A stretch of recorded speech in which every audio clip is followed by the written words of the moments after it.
Hello and welcome back, everybody. Welcome back to Legend Series. It's day one and we're on the second map of the day. It's Outlaws versus AYB and I'm joined by the fantastic Nero. How are you doing, man? I'm doing fine. I'm actually now doing fine because I had completely nothing to drink, but my drink just arrived during the break, luckily enough. So I'm still alive to actually continue with the matchups for today. But yes, AYB will be joining us in the stead of Berserk, actually. And I could see a lot of people actually asking in the chat, who are they? They're not a bad team by far. They have MNL on their lineup, NKY, that already took part in one of the Legend Series, if I'm not mistaken, and they haven't done so bad. And then QK Mantis and Asmo, who are some real strong, not sure if I can call them that anymore, but they used to be real strong German players too. And then to fill up that lineup is Xavi or Xavi, or however you want to actually pronounce that. Sure thing. So you'll be putting money on AYB today then? You'll be betting on them, right? No. No? You won't? Unfortunately not. I'm still with Outlaws GG on this one, but what I'm saying right here is that it's not going to be such a one-sided show as Squared versus FTW EVO was. Sure. Because Squared was already a little bit of a doubtful lineup, right? What I mean is that we are not sure how they will match up against these better teams right here. And then EVO was stomped by them so much. So imagine FTW going up against Outlaws GG right here, actually. Now that would be something. So AYB will definitely be putting up a better fight. And as I mentioned, my prediction is 16-9 for this matchup. Although I would love to just find out the map first of all. And we'll just take a look at how they will do overall, because I feel like Squared will be doing quite fine with like their aggressive kind of play style.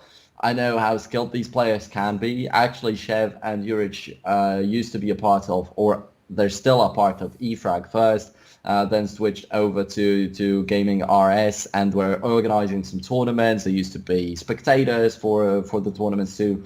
So they know quite a bit about the scene. They're very experienced. They know when they can do something and so on and so on. I was discussing a lot of like professional matches with them. And these guys just know their stuff. So I'm quite calm that if they get a map like maybe Cash, they will know how to push very effectively and surprise the enemies on the CT side. I think that that's something that a lot of these players have in common. I think that the average like game knowledge of these players, if that's even the correct way of saying it, is like on average very, very high. I think speaking to a lot of the Bulgarian players, for instance, Team Imperial now, who used to be Team eFrag, as you were saying, they obviously know their stuff. They've been around for years and years, and a lot of these players in this tournament, although they might not be household names or tier 1 names or anything, they've still been in and about the scene. They've been playing CS even professionally since for longer than either of us, like longer than anybody you can really think of. So a lot of the players that you might not have heard of aren't like exactly new to the scene. Yeah, that's very much true. And now I'm actually curious if some of the players from Squared weren't actually a part of the infected nation that's once been dominating the Balkan scene, but I'm not going to be trying to look it up right now, but that definitely also is possible out there. But these Serbians, they surely know all of these and have played against all of these Balkan players somewhere in the past, and I can already see some people trying to redeem the tickets for the challenge against you. So we already have quite a couple of the challengers, and in the meantime we find out that the vetoes also started, so we'll soon find out what the map that is going to be played right here will be. Great. And like talking about the map, I think that that's another factor that really favors Outlaws. They've got some really strong maps, the best of which is Overpass. I was looking at it the other day, and they've got like 75% win rating on this, and they're obviously playing an even higher level of opposition than we see in this tournament. They're playing against teams like Kingwin, they're playing like teams like Penta, and they're averaging 75% win rate. It's like this is nuts. This is like literally like solid tier 2, solid like MountainDew League performances. And Outlaws are one of these teams who, yeah, they might not have broken out just yet, and none of their players have broken out onto the top tier of opposition or the top caliber of play, but these players like seriously have a chance, like especially Cirque. I know that I keep talking about him, but his AWPing is so good. And it's not just good on the CT side. He's amazing on the T side as well. And the reason why some of these maps are so strong, like Overpass and like Cobblestone, are because of Cirque. Cirque on Cobblestone, for instance, plays the Fallen style of AWPing, where he'll play aggressively into A. So you need so it allows the other 4 players from Outlaws to put 4 players on the B site, because they know that he's going to do his job over towards A. He'll look up and get those picks. If he sees someone, he'll always get a kill and then fall back and then maybe get a second kill as well. It's something that Fallen does like all the time on Cobblestone. It's made SK such a good Cobble team, and allows them to put 4 players on B almost all the time when you've got such a diverse and versatile AWPer, able to take picks and find fall away frags and even get the information. So it's like Fallen and Circle alike. If they see a 5-man rush, they're going to take a quick peek, maybe get the kill, and then fall back. The main objective of that is to stay alive, cost a bit of time, and just so effective with the nades as well. Like just throwing down a molly to buy a team 5 seconds, and 5 seconds is the difference between winning and losing a round, a very crucial round, by putting down a Molotov and getting a second or third man over towards the A site before the T's are right there. It's just so powerful, and that's what Cirque is so good at. Sorry. So here is the veto, and the map is going to be Cobblestone. I don't see any way that AYB are going to take many rounds on the T side of Cobble, and you need rounds on the T side of Cobble.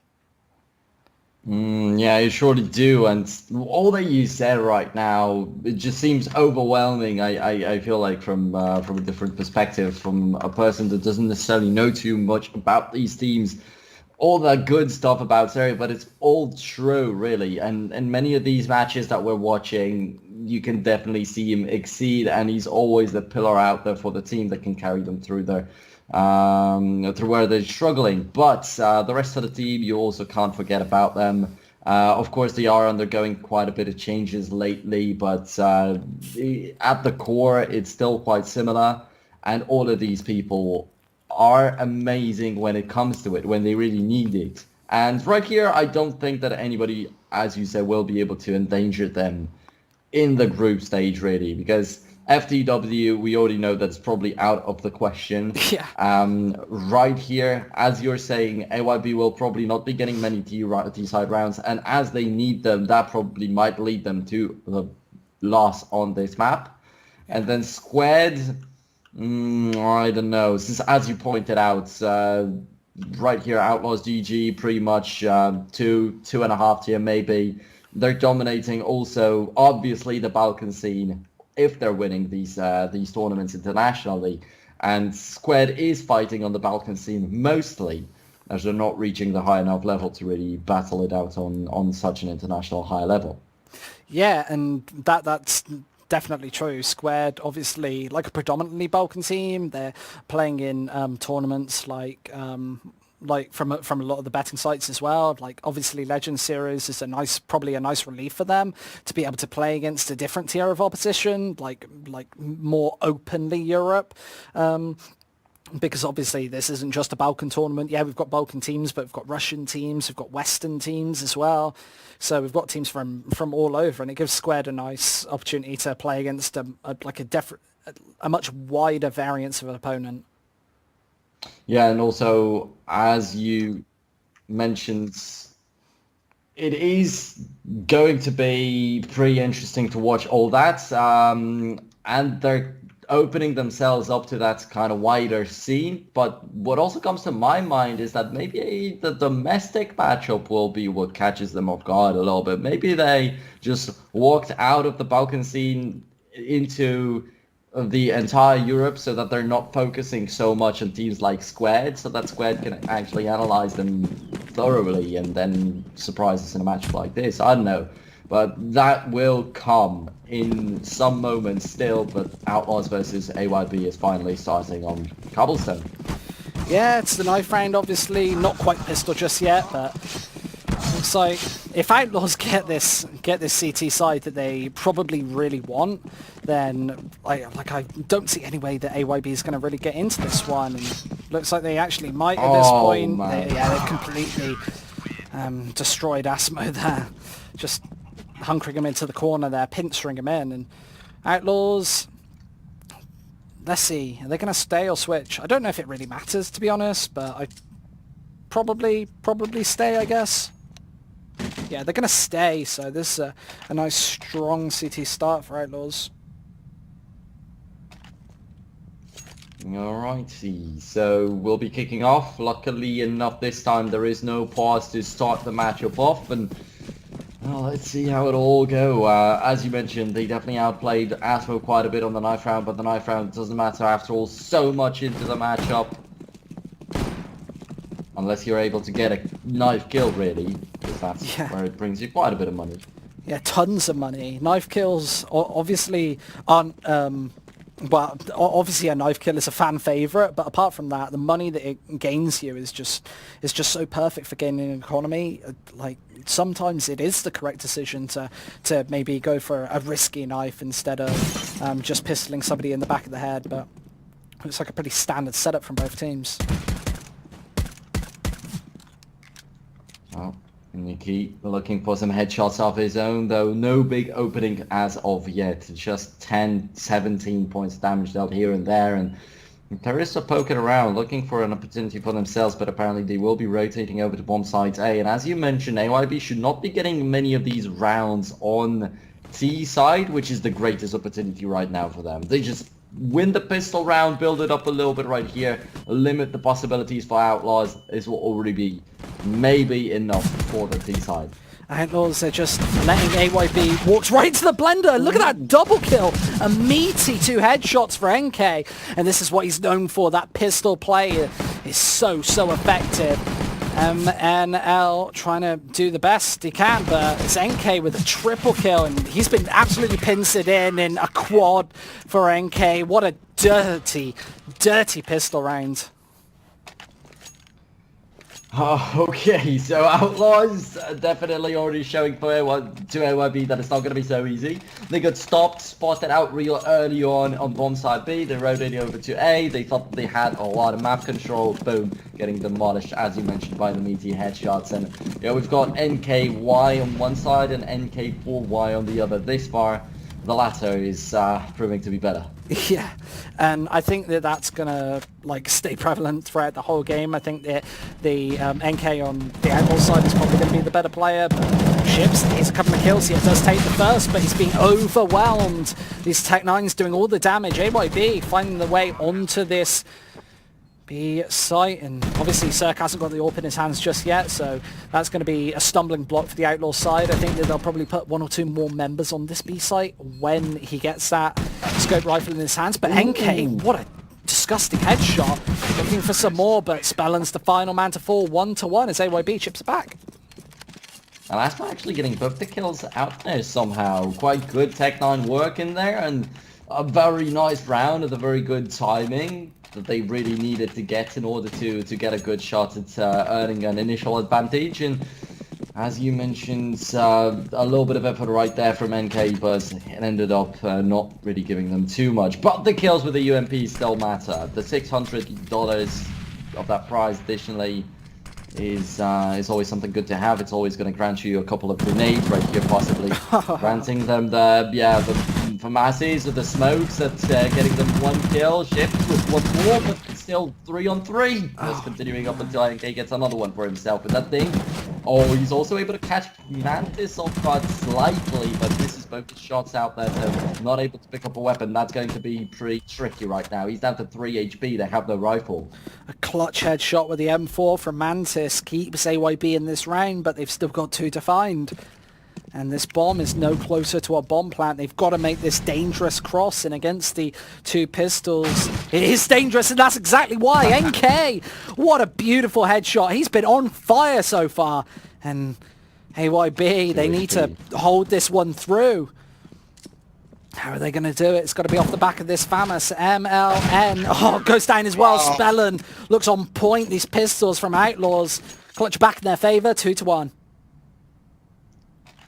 So that's going to be Outlaws pretty quickly replying to what AYB's done, and quite a couple of people are actually rooting for AYB out there in the chat. I would have expected something different, actually.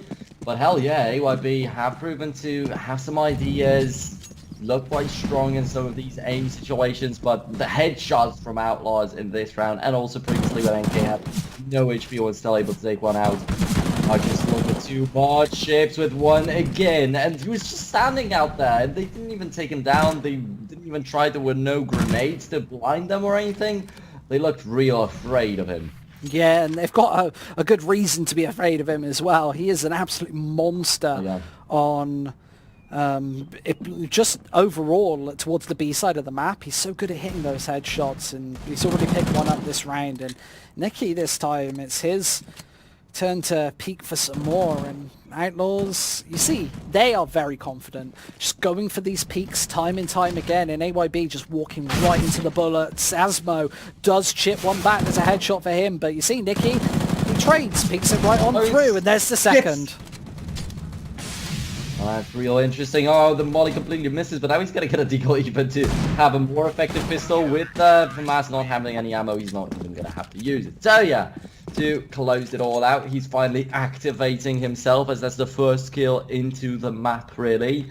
But he might be looking for that AWP, and Spellon actually goes for it. So yeah, instantly transferred over to his hands, and now, yeah, AYB had their moments. They could actually chain a couple of rounds together as soon as they won the post pistol, but now when Sarah's got the AWP, everybody's really racking up the grenades. They're transferring over from SMGs into rifles.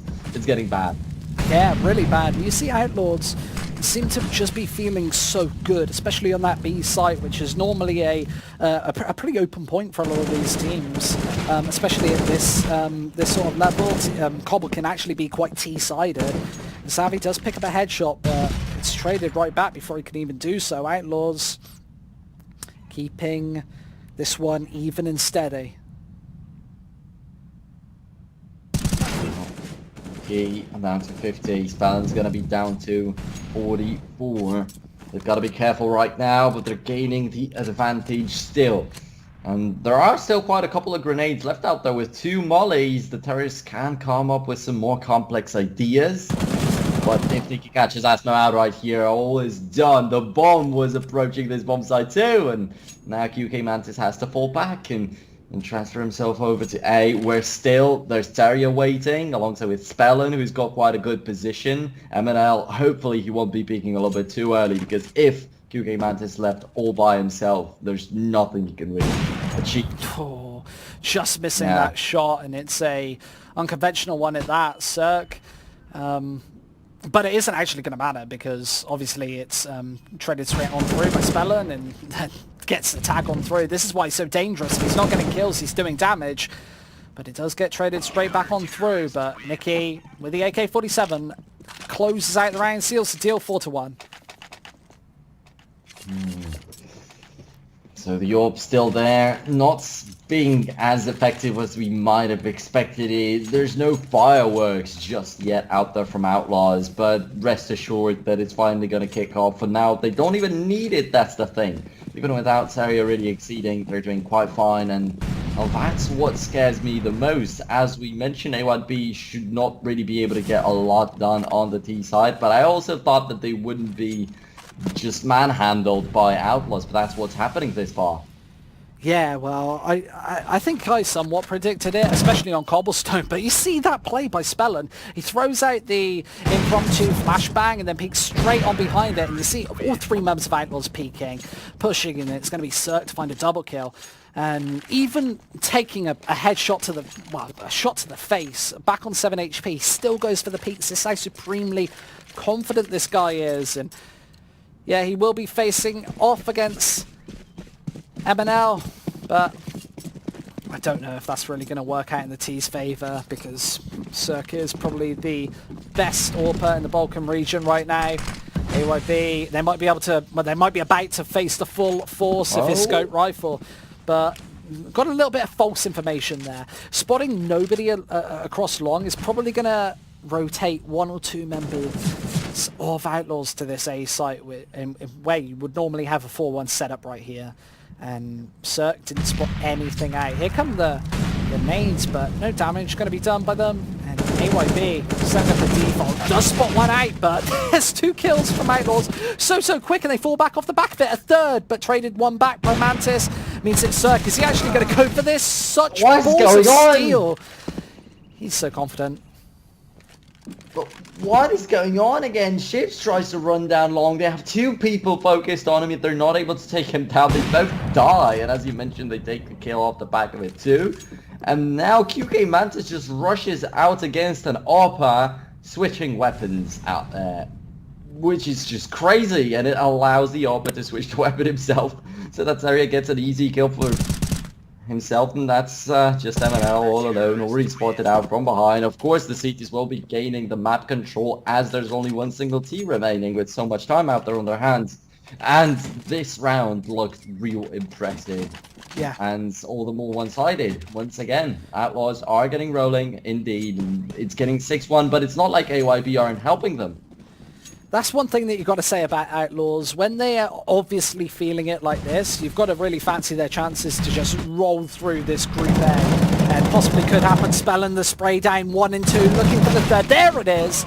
Does get it. And it's even followed up by Cirque, who picks up the 4th in the round. And MNL, once again, stuck in a dirty 1v4. And how's he even going to do any damage here? Outlaws just seem to be going through the motions right now. Nothing seems to faze them. Well, MNL, every single time being the last man standing has got to be... I don't even know if we can call that pressure, really. It's got to be really annoying to just stay like that all the time. Because you are perfectly aware that you're not going to do anything anymore, really.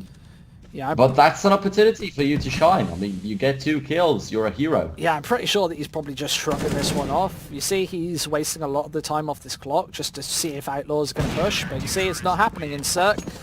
Has the angle on lockdown. 7-1 for Outlaws as this looks like Train all over again, doesn't it?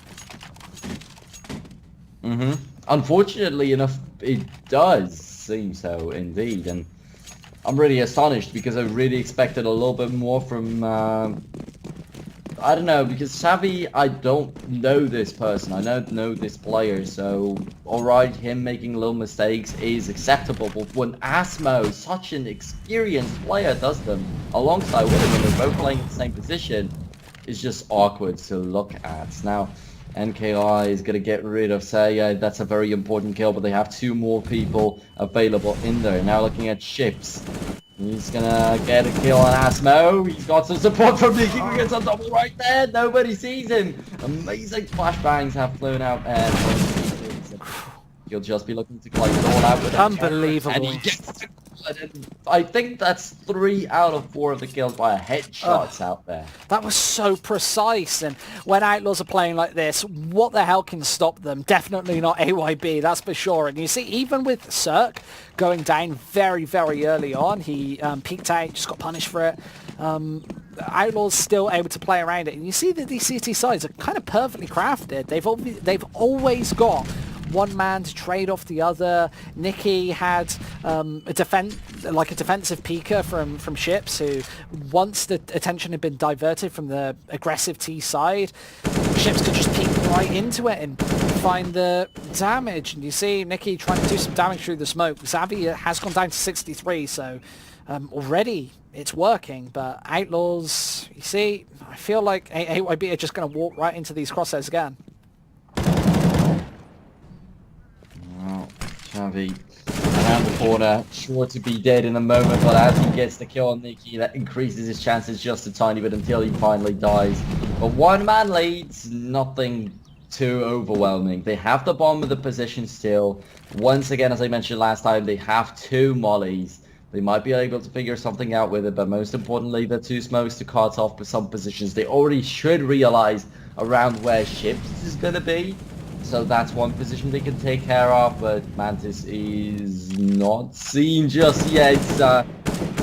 Actually preparing some more grenades for his team to enter, but are they gonna die against Ships? Or are they gonna get rid of it? That's the question. 1.1. I don't think it's enough for the terrorists, especially with NK just supporting around the corner. MNL as of course, because else can survive as the last man standing on AYB, if not MNL. NK's shifted across his angle as well.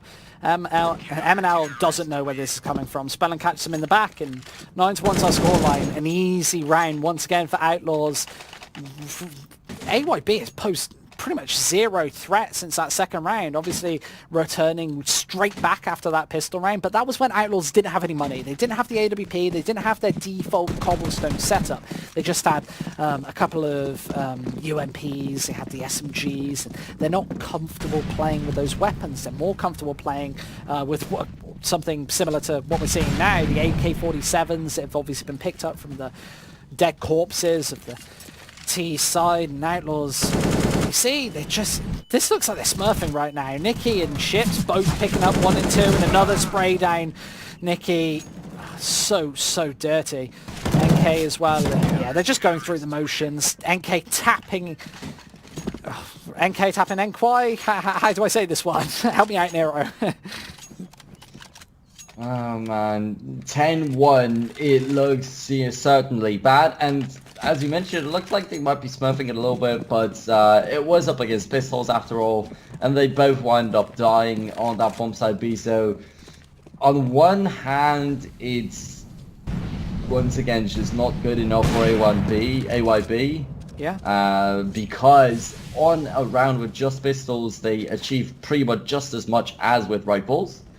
But then on the other hand, yeah, I guess you're able to get 2 kills. Maybe that opens up the possibility to pick up the rifles. Maybe next time's going to be brighter. Sure, so I guess what you're saying is you probably want to see them play a lot faster, don't you? Because when you've got pistols, you're playing really fast setups, and Spellin does get caught out. But you're obviously playing much faster setups, so is that what you want to see from AYB, Nero? Yeah, possibly that could work out for them, but we could already see some more aggressive plays being shut down consistently. Yeah. So Outlaws have a really strong defense. Outlaws have a really strong defense to counter this sort of thing, don't they? They have pretty much all bases covered. They're not going to be caught out by a rush, so maybe faster pushes aren't going to work. It's kind of difficult to see what would work for AYB right now. Yeah, pretty much everything was already tested and everything was shut down, so I understand where you're going with this one, but let's see. Ships hiding behind the tree, still nobody's spotting him out. That's quite lucky for him, but not getting a single kill even out there. Nikki though has to support him, earning that assist for his teammate. The incendiary misses a little bit, and KY right in front of it. That's not too good for the CTs. And KY still holding on to the one-man lead, has the bomb on his back, will get it down. Nikki will not run in at the right moment, or actually a little bit late, and then just sacrificed himself free, because I don't think that the kill at MKY at this stage was worth it. Now a 1v2 Terrier with the AWP, but MNL's playing an AWP himself. Just if he was eliminated, that could be what they need. Oh, Circus so fast though. Oh, Exploso! Oh, he's raging it out at the enemy. Oh, unbelievable. He's obviously feeling it right now. That 1v2 must have felt so damn good. 11-1 is our scoreline, and AYB gets shot down and decimated by Cirque, our Bulgarian superstar. We hyped him up to be the man of the match, and after a 1v2 like that, he could be. So Terrier, once again on fire, and we've been waiting for that for quite a bit of time. I mean, the 1-3 at the very beginning of the map wasn't too impressive. Now he's kicking it off, and it will pretty much, or will it be needed against Square? They will face off in the next match if they really take it until the very end right here in Cobblestone. But if they're making it look so easy against AYB, is there really an enemy in this group that could do anything about that? Yeah, I feel like possibly not. Squared is going to be more of a challenge than AYB, I think, but Outlaws, I feel like they probably have this one in the bag, and maybe the whole day in the bag off the back of it, and Spellin showing us what he's made of straight through the door, and Asmo, he hits the dirt. So that's going to be Xavi falling back a tiny bit, not having too much confidence out there, as usually he would be the one to possibly lead the charge. He would be the one to first die, and Asmo would never fall back down. He just wanted to continue the fight, whether for good or bad. Yeah, and Outlaws, they've got this default setup. They've got the man advantage, don't need to push any more aggressively than they already have been, and this 3-2 setup probably will slice and dice AYB as they're trying to make the assault into A. They have a man into B. It's NKY with the first kill. Mantis with another one as well. NKY does pick one more up, but this bomb still isn't down, and Outlaws could shut this one down. Spellon, he's snuck back through, and this bomb needs to be wary of this one now. Has finally dropped in his ships, and Spellon need to engage in assault. They need to move back forward in Spellon. He's changed up his angle. Needs to go for more of a head glitch angle with this very low HP ships. Rotating it back round as well. Gets spotted out and not able to finish the headshot. And Xavi finds one as well. That's a second on the board for AYB. But is it really enough? We're getting to a very similar point as in the previous match really on Train out there. I was talking about how, yeah, just get the final rounds, then you win the pistol and everything's going to be so simple. But it turned out that it wasn't, and I also don't expect AYB being able to win both of the remaining rounds. But I'm going to once again say that a little bit for the sake of competition, a little bit for the sake of my own, because I want to see an evened out matchup that will actually be a little bit more exciting. If AYB win the remaining rounds and then win the pistol round, they do actually still have a shot in this matchup. I don't know, maybe it will throw Outlaws off and they won't be as confident anymore. Here comes the spray down as well. Spellon burns Mantis alive, and AYB shut down once again, and this is going to be a full reset if they lose this one. They cannot lose this 2v5 now. His ships hits a beautiful headshot, traded back on through by NKY, but 4v2, and Outlaws, they're looking hot on fire. NKY, what can he do? Okay, still a little bit of health lost on his way out of there, but luckily enough, he's not dead, and alongside with Asmo, they'll be trying to build something up, but this round's just opened up horribly with a Molotov just obliterating one of their teammates, then continuing up the already failed situation in the middle. Now transferring over to B. Seems like it's all over with Asmo dying too. Yeah, and a 1v4, can he really be expected to pull off the ace clutch? No, NK gonna dome him. One bullet kill, and AYB, that might seal the deal for them. 12-2, and this is very reminiscent of the match that we just watched. Two best of ones in like 35-40 rounds. Can you really expect this one to close off this quickly, this early? Might be, but help the pistol's power. Let them show us that. If what I said is to be true, then if they want to throw Outlaws off, they have to win this round. Then instantly off the back of it, without any kind of break, without any pauses, win the pistol, and then try to come up with some good ideas to shut the enemies down on your own CT side. Maybe, I don't know, a double, maybe even a triple op setup, who the hell knows. But for now, most of the time AYB didn't even have the money to go for that, but yeah, there goes my plan. But yeah, wow. That's something I've just come up on the spot right there to try and back them up a little bit. And MNL, every single time staying up late as the last man standing out there, and he's ending up as the one with only 2 kills. So apparently he's not necessarily playing for stats. He's just both dying and not doing much. Just not existent in that matchup, really. That was destruction as well. Outlaws just completely ate up that eco, well, that force buy in the end, that final round just in Outlaws' pockets. 13-2 is a crushing CT side. Normally you'd want to see an even half for the CT side or even the T side to be content with what they've just done, but instead it's Outlaws. Again, very close to this victory here. They only need a pistol round and to follow up with the second and third, and they'll be out into the winners match in just a few moments.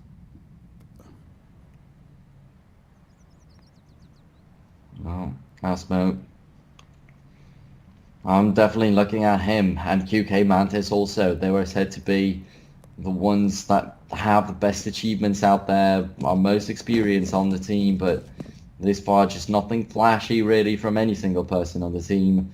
And KY, will he be facing off against 3 people? He doesn't even need to face up against 3 people, I tell you that. He goes up against Seria, it will be a tough time. And NK, on the other side, he already proved on the pistol last time how effective he could be on that CT. Yeah, and that is one of the another advantage of having such powerful aimers is they're so good with his pistols as well. You see Dennis, who's a fantastic aimer, really good with the pistols. In Outlaws, they might be about to do it once again. Ships finds the initial kill and looking for more as well. It's NK this time. Bullets down Mantis, Savvy, and oh look, it's Cirque, he's so quick. There's the third for Outlaws. They might be about to crush this CT side for the final time this match. 13-2 is the scoreline. AYB cannot afford to lose this 2v3, but they might be about to as Outlaws do shut down Savvy. It's just MNL left. What can he do? And it turns out probably not a lot as he misses a smattering of shots onto NK. It's really going to be the team ace. Is Spellin going to finish this one off to every single player to get a kill? MNL does find one, but Outlaws playing this one so perfectly, so quietly and precisely. They are really baiting him into the bullets right now, and here comes the fake defuse. Needs to get this one down, but this bomb is already so far ticked. How can MNL do it? The answer is he isn't. Nicky finishes him off. 14-2's the scoreline, and this is just a whitewash. Yeah, so no teammates at the end of the day would have made it maybe a little bit more fun for Outlaws overall, but you can clearly see the headshots right here from them, and there was one, a good one. But at this stage, it just makes me think whether MNL is always being left out as the last one because he's just hiding or something, or was it Shabby maybe walking Beta out a little bit too quickly, or is it MNL always waiting too long? Is he a beta? Is that what you're saying? You're saying he baits his team, and that's why they lose? So I don't know. Like, really, the lack of coordination surely shows here. I just don't know from which particular player.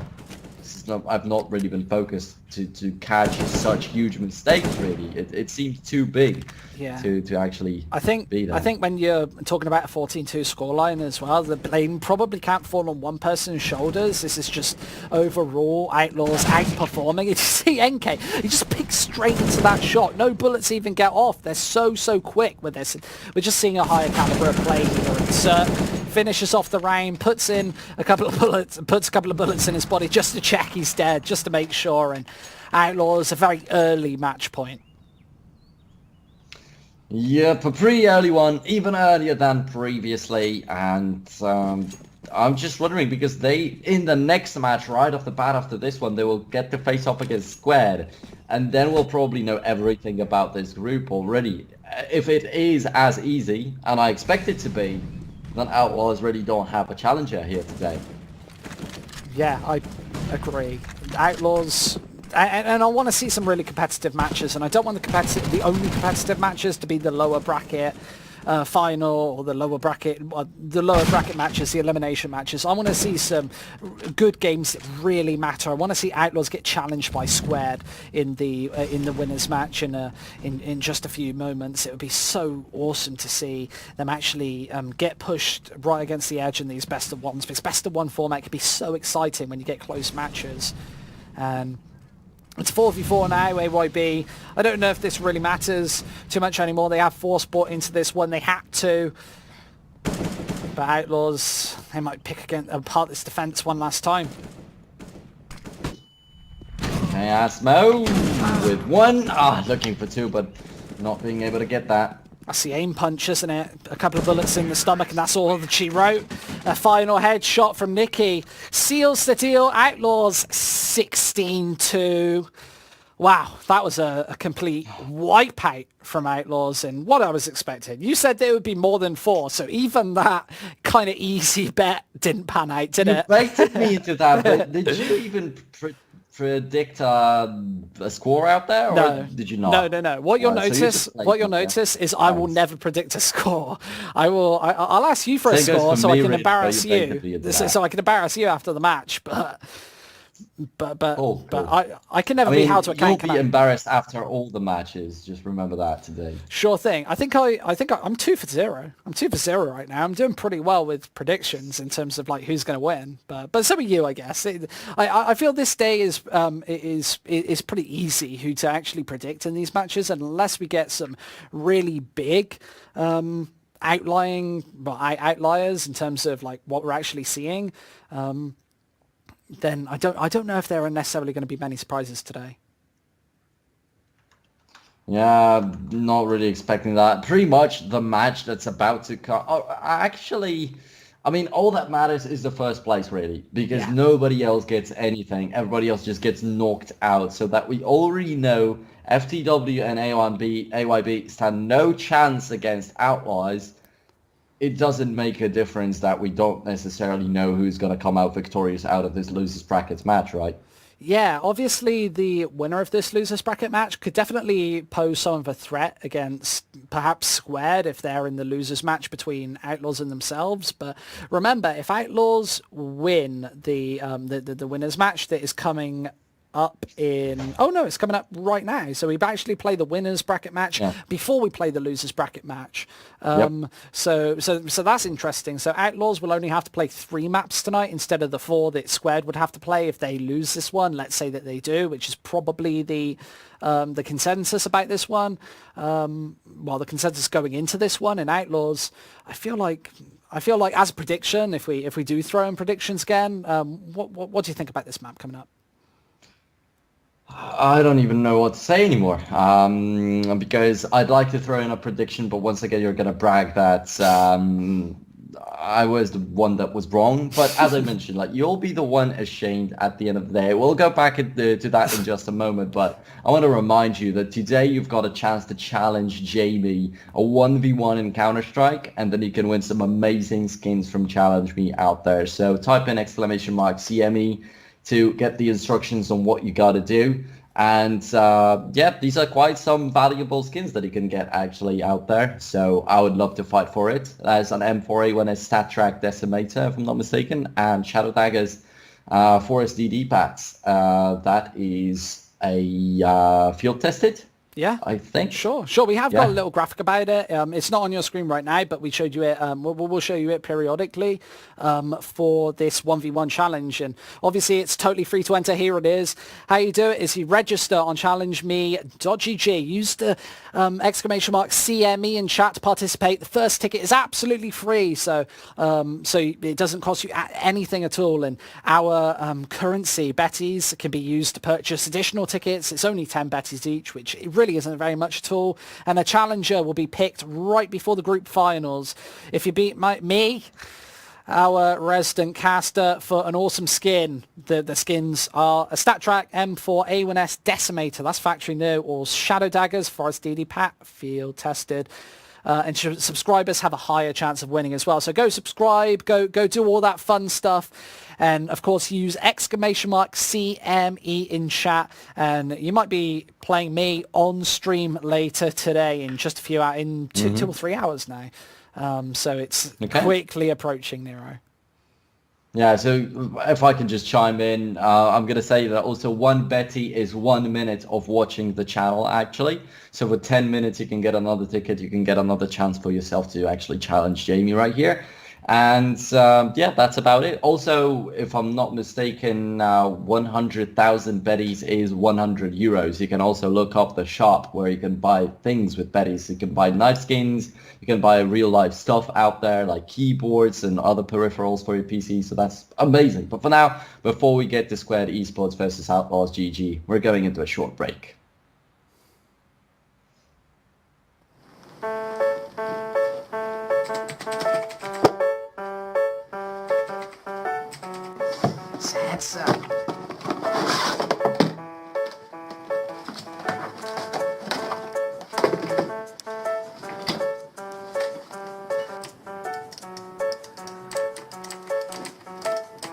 Jamie, take out the trash!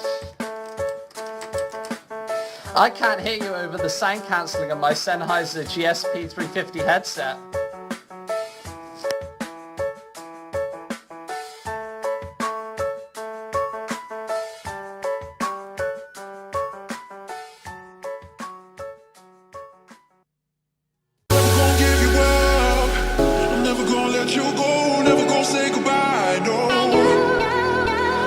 Never gonna give you up. I'm never gonna let you